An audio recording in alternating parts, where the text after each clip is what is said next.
नमस्कार छात्रों, एक बार से पुनः तुम्हारा सत्येंद्र साइंस क्लासेस में स्वागत है। आज हम बात करेंगे उन महत्वपूर्ण प्रश्नों की जो आपकी बोर्ड की कक्षा में 100% आने हैं।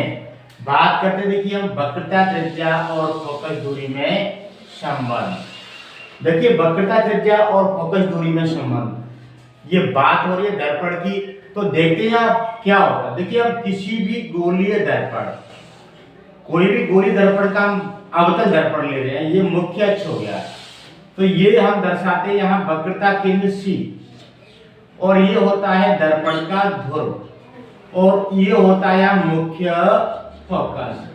तो इसे हम कहते हैं वक्रता केंद्र। क्या कहते हैं? वक्रता केंद्र कहते हैं। ये वक्रता केंद्र हो गया, और ये हो गया दर्पण का ध्रुव हो गया। तो यहां से वक्रता केंद्र और दर्पण के ध्रुव के जो बीच की दूरी है वो हमारी कहलाती है वक्रता त्रिज्या। क्या कहलाती है? वक्रता त्रिज्या कहलाती है। कहां की? वक्रता केंद्र और दर्पण के ध्रुव के जो बीच की दूरी है वो वक्रता त्रिज्या कहलाती है। और वक्रता त्रिज्या को हम प्रदर्शित करते हैं कैपिटल R से। इसी के साथ हम बात कर लेते हैं मुख्य यानी फोकस दूरी की। तो ये होता है इसका मुख्य फोकस, दर्पण का मुख्य फोकस हो गया है, मुख्य फोकस, और ये दर्पण का हो गया ध्रुव। तो मुख्य फोकस और दर्पण के ध्रुव के जो बीच की दूरी है, मुख्य फोकस और दर्पण के ध्रुव के बीच की दूरी है, इसे हम कहते हैं फोकस दूरी। क्या कहेंगे हम इसको? फोकस दूरी कहेंगे। हाँ, ध्यान रखना, आपको एक विशेष चीज का ध्यान रखना है कि यहाँ जो फोकस दूरी है इसमें अवतल दर्पण की फोकस दूरी हमेशा ऋणात्मक होती है। कैसी होती है? ये आप दोनों विशेष ध्यान रखने की बात है कि अवतल दर्पण जो होता है, अवतल दर्पण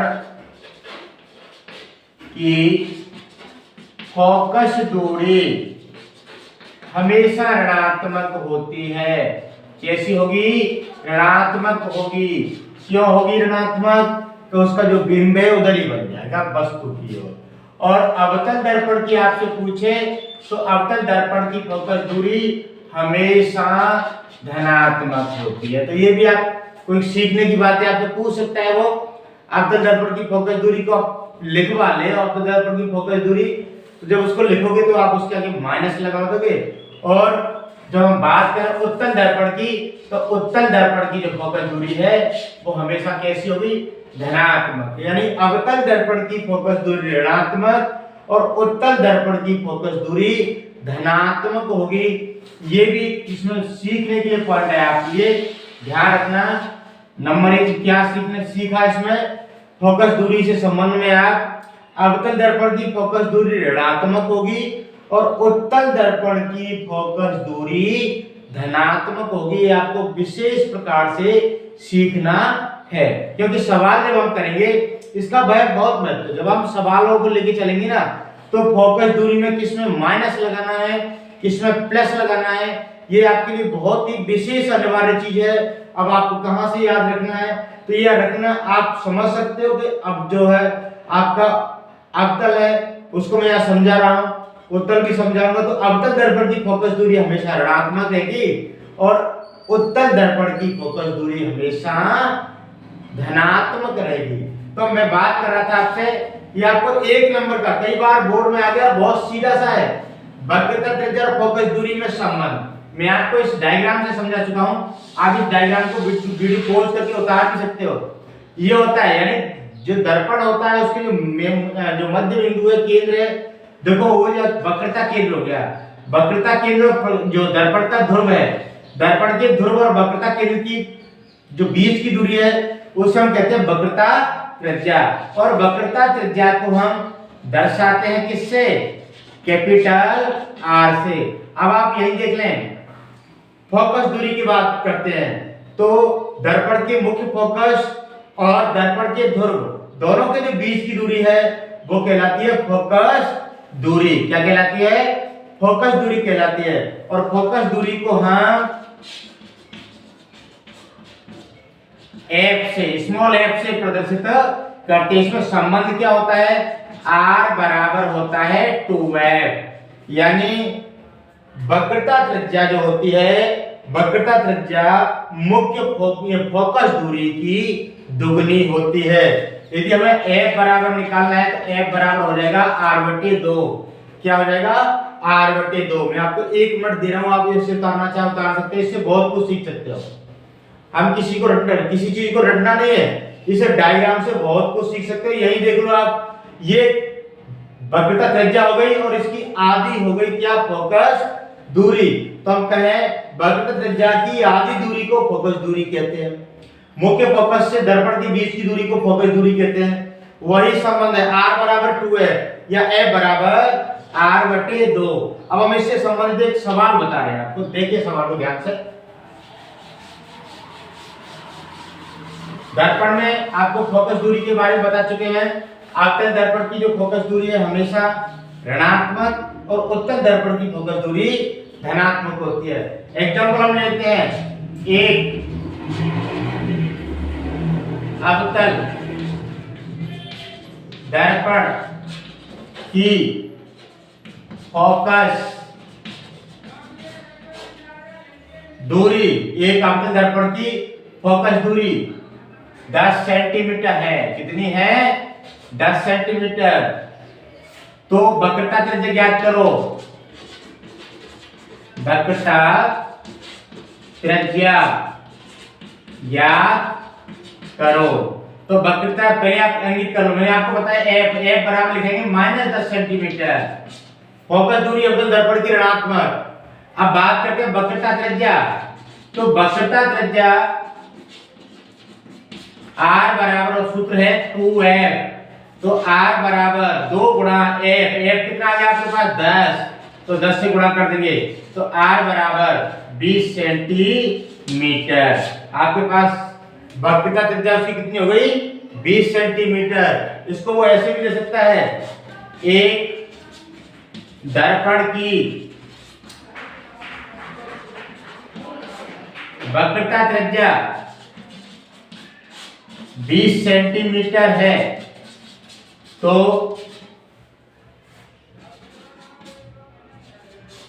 फोकस दूरी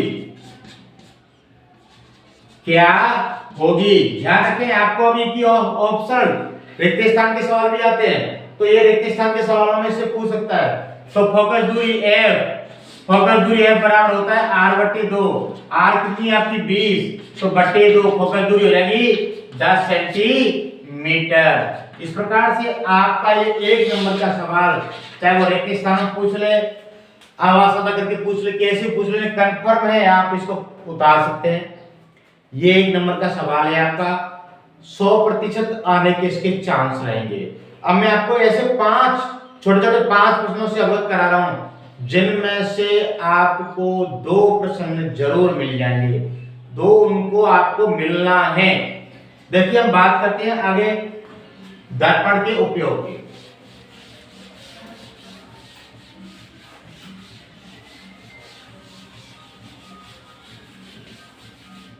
देखिए, तो मैं पहले ले लेता हूं दर्पण के उपयोग में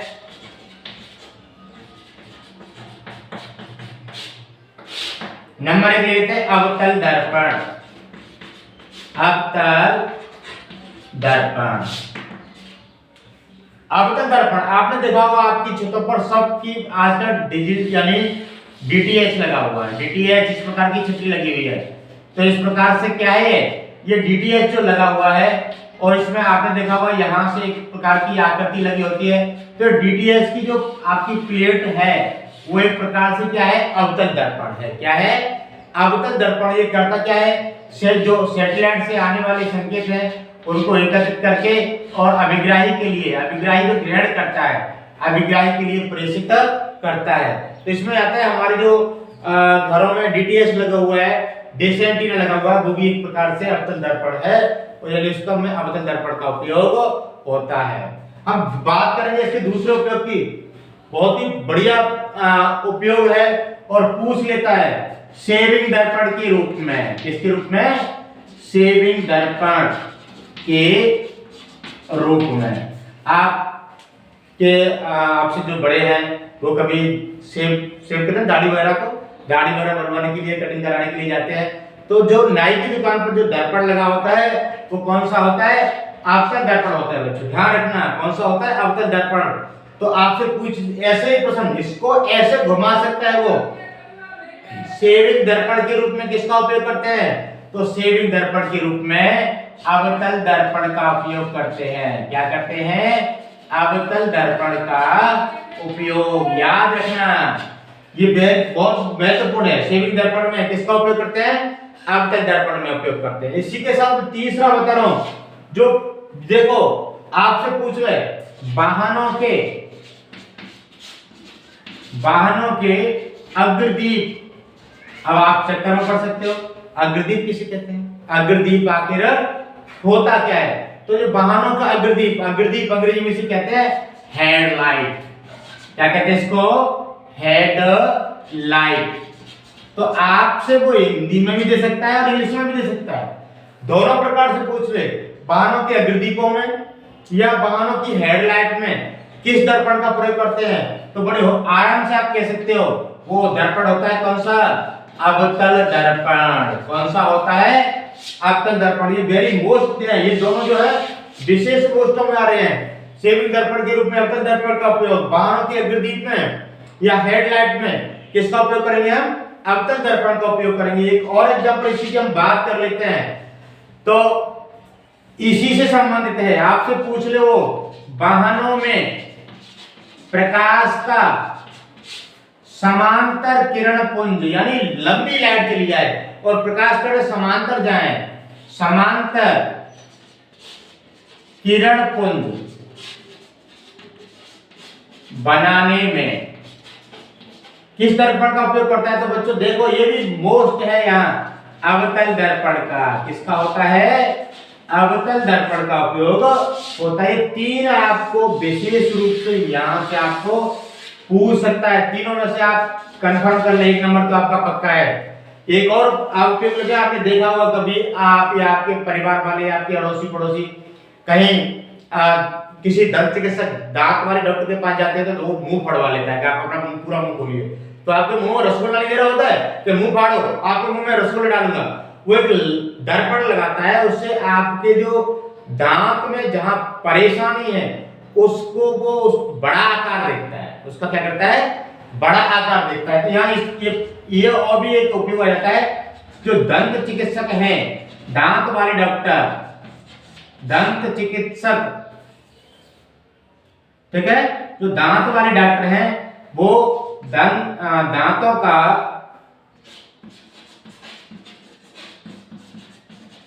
दंत चिकित्सक दांतों का बड़ा प्रतिबिंब देखने के लिए, यानी बड़ा प्रतिबिंब देखने के लिए किसका उपयोग करते हैं? वो भी अवतल दर्पण का उपयोग करते हैं। इसके बहुत सारे उपयोग हैं और भी आपको इसको उसका उपयोग जो है टेलीस्कोप में भी करते हैं। टेलीस्कोप में भी इसका उपयोग किया जाता है। टेलीस्कोप में देखिए, लेकिन यहाँ जो मोस्ट है वो आपकी जो लिखी गई है, इसी में ये चार जो उपयोग हैं। सेविंग दर्पण में किसका उपयोग करते हैं? अवतल दर्पण का। वाहनों की अग्रदीप की हेडलाइट में अवतल दर्पण का। वाहनों के प्रकाश का समांतर कण पुंज बनाने में अवतल दर्पण। या दंत चिकित्सक दांतों का जो बड़ा प्रतिबिंब बनाते हैं जिसका प्रयोग करते हैं अवतल दर्पण का। इनमें से आपको 100% एक मिल जाएगा, एक जरूर प्रश्न मिल जाएगा। अब थोड़ा सा बात कर लेते हैं उत्तल दर्पण की। किसकी बात कर लेते हैं? उत्तल दर्पण। उत्तल दर्पण में कोई विशेष देखिए, आपने वाहन चालकों को देखा होगा, वाहन चालक, इसे हम अंग्रेजी में कहते हैं ड्राइवर। क्या कहते हैं? ड्राइवर। तो वाहन चालक के बगल में या उसके थोड़ा सा ऊपर एक शीशा लगा हो, ये दर्पण लगा होता है। वो क्या करते थे? वाहन चला रहा है, बगल में भी देख रहा है कि हमारे पड़ोस में से कौन वाहन गुजर रहा है, कौन मुझे ओवरटेक कर रहा है, या मैं अपनी शायद गाड़ी को चलाऊं तो किसको मुझे ओवरटेक करना है। ये जो ड्राइवर साइड का जो शीशा होता है, ड्राइवर साइड में जो शीशा लगा होता है वाहन की में, वाहन के ड्राइवर साइड का जो शीशा, इसे हम साइड मिरर कहते हैं। Side mirror. साइड मिरर कहेंगे, ठीक है, जो बगल से लगा हुआ है, या इसको हम कहते हैं पश्च दृश्य दर्पण। पश्च माने पीछे, पश्च माने पीछे, दृश्य माने देखने वाला, जो हमें पीछे की व्यवस्था को दिखा रहा है उसे हम कह रहे हैं पश्च दृश्य दर्पण। तो उत्तल दर्पण का उपयोग में हम बात यहीं से शुरू कर देते हैं। मोस्ट में इसका जो है ना, आप देखो उत्तल दर्पण का देखो यहां से ये दृष्टि क्षेत्र कितना अधिक है। तो उत्तल दर्पण का जो है, उत्तल दर्पण का दृष्टि क्षेत्र बहुत अधिक होता है, दृष्टि क्षेत्र बहुत अधिक होता है। ये आपसे, ये भी अपने आप में एक प्रश्न है कि जो ड्राइवर के बगल में साइड मिरर पश्च दृश्य दर्पण लगा होता है, उससे अगर अधिक दूर की वस्तुएं दिखाई दे जाती है, क्यों? तो उसका उत्तर आपको यहां मिल रहा है। उत्तल दर्पण का जो दृष्टि क्षेत्र है वो अधिक होने के कारण हमें दूर की वस्तुएं भी इसमें दिखाई दे जाती हैं। तो आपसे यहां प्रश्न पूछ लेगा वो कि जो पश्च दृश्य दर्पण के रूप में किसका प्रयोग करते हैं? पश्च दृश्य दर्पण। पश्च दृश्य दर्पण के रूप में हम देखो छात्रों किसका उपयोग करेंगे? उत्तल दर्पण का। किसका करेंगे हम उपयोग? उत्तल दर्पण का उपयोग करेंगे। उसके बाद ये विशेष महत्वपूर्ण है, पश्च दृश्य दर्पण के रूप का जो उपयोग है आपकी महत्वपूर्ण प्रश्नों में से है।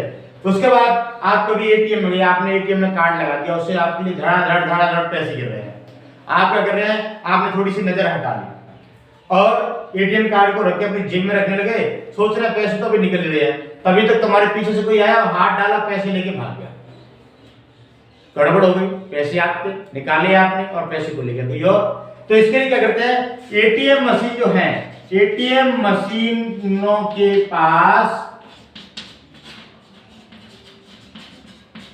सुरक्षा की दृष्टि से क्या लगा देते हैं? उत्तल दर्पण लगे होते हैं। क्या लगे होते हैं? उत्तल दर्पण। क्यों लगे होते हैं? आपकी नजर आ गई, आपको पीछे क्या पता है, तो आप आगे दर्पण में पीछे वाले जो व्यक्ति है आपके प्रति क्या हलचल कर रहा है, उसकी आप हलचल देख सकते हो और अपने पैसे को, अपने धन को, अपनी पूंजी को सुरक्षित रख सकते हैं। आज जो अभी देखा, अभी आपने तो देखा ना, आज क्या देखा है? वक्रता त्रिज्या फोकस दूरी में संबंध, अवतल दर्पण के उपयोग और उत्तल दर्पण के उपयोग। मैं गारंटी से लिखता हूं आपको 100% आपको इसमें से 2 प्रश्न बना के देगा वो, 2 नंबर आपके पक्के हुए, कहीं से भी कैसे भी 2 प्रश्न बनाएगा, किसी भी प्रकार से आपको वो 2 प्रश्न बना के देगा। देखिए मैं यहां बना दूं, आपको कैसे बनाएगा, बना सकता है 2 प्रश्न को। बात करते हैं 2 प्रश्न को बनाया कैसे। देखिए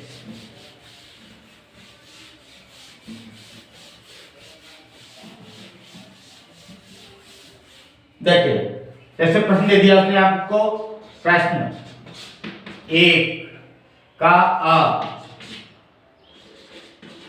अवतल दर्पण, ये इसको हटा देते हैं। अभी हम दर्पण की अवतल और उत्तल की बात नहीं करते। दर्पण की फोकस दूरी व वक्रता त्रिज्या में संबंध लिखो। आपको दे दिया 1 नंबर, पहले का बा, उसी का बा दे रहा है। सेविंग दर्पण के रूप में, सेविंग दर्पण के रूप में किसका उपयोग करते हैं। उसके बाद आपको सादे दे पश्च दृश्य दर्पण के रूप में, यहां देखिए वो क्या कह रहा है? प्रश्न दे रहा है। दर्पण के रूप में उत्तल दर्पण का प्रयोग किया जाता है, ये पूछ सकता है। उत्तल दर्पण का उपयोग करते हैं, क्यों? प्रश्न बन गया। इस प्रकार से चौथा बना सकता है कि अवतल दर्पण द्वारा या अवतल दर्पण की फोकस दूरी 10 सेंटीमीटर है। निरूपित कीजिए। क्या कीजिए? निरूपित कीजिए। इस प्रकार से आपको प्रश्न बना के दे सकता है। तो सावधान रहें, ऐसे प्रश्नों को मैं पहले आपको जवाब दे चुका हूं, आपको समझा चुका हूं। अब हम अगले वीडियो में कल बात करेंगे अब यानी दर्पणों द्वारा प्रतिबिंब निर्माण और उनसे संबंधित परिभाषाओं का। मुझे आशा है कि आपको यह जो वीडियो अच्छा लगा होगा। आप इसको सब्सक्राइब और लाइक जरूर करें। सब्सक्राइब करना ना भूलें, जिसमें अगला वीडियो आपको बिना सूचना के आपके पास पहुंच जाए। जय